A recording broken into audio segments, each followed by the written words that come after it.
പരിചയം കുറച്ച് കഴിയുമ്പോഴത്തേക്കും എല്ലാവരും ചോദിക്കുന്നൊരു ചോദ്യമാണ് എങ്ങനെയാണ് ഈ ഫീൽഡിലോട്ട് എത്തിയതെന്ന്. സത്യം പറഞ്ഞു കഴിഞ്ഞാൽ പുറകിലോട്ട് തിരിഞ്ഞു നോക്കുമ്പോഴത്തേക്കും എനിക്കും ഒരു ക്വസ്റ്റ്യൻ മാർക്കാണ്, ഞാൻ എങ്ങനെയാണ് ഇവിടെ എത്തിയതെന്ന്.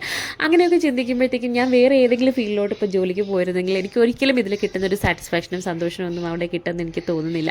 100% സാറ്റിസ്ഫാക്ഷനും സന്തോഷത്തോടു കൂടിയാണ് ഞാൻ ഈ ജോലി ഇന്ന് തുടർന്ന് പോകുന്നത്.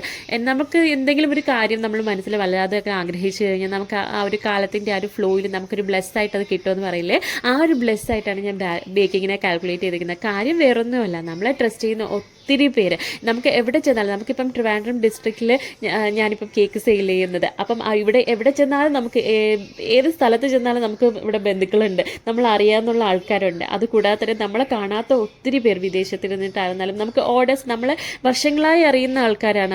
അവരെ നമ്മളെ വിളിച്ച് ജസ്റ്റ് ഒരു മെസ്സേജ് ഇട്ട് വെക്കത്തേ ഉള്ളൂ, ഒരു അനിയത്തിയോട് പറയുന്നത് പോലെ. അങ്ങനത്തെ ആ ഒരു രീതിയിൽ അവരൊരു മെസ്സേജ് ഇടത്തേ ഉള്ളൂ, എടാ എൻ്റെ ഭാര്യയുടെ ബർത്ത്ഡേ ആണ്, അല്ലെങ്കിൽ എൻ്റെ മോളുടെ ബർത്ത്ഡേ ആണ്, എൻ്റെ സിസ്റ്ററിൻ്റെ ബർത്ത്ഡേ ആണ്, ഒരു കേക്ക് കൊടുത്തേക്കുന്നത്, ഇത്രയേ ഉള്ളൂ. ബാക്കിയൊക്കെ നീ ചെയ്താൽ ബെസ്റ്റ് ആയിരിക്കും. ഈ ഒരു പറച്ചിലാണ്.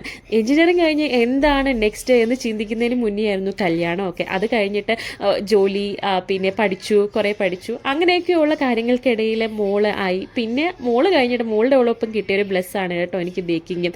അപ്പം ഞാൻ ഭയങ്കര ഹാപ്പിയാണ്, സാറ്റിസ്ഫൈഡ് ആണ് ഇതിൽ. അതിനെല്ലാം ഞാൻ നിങ്ങളോട്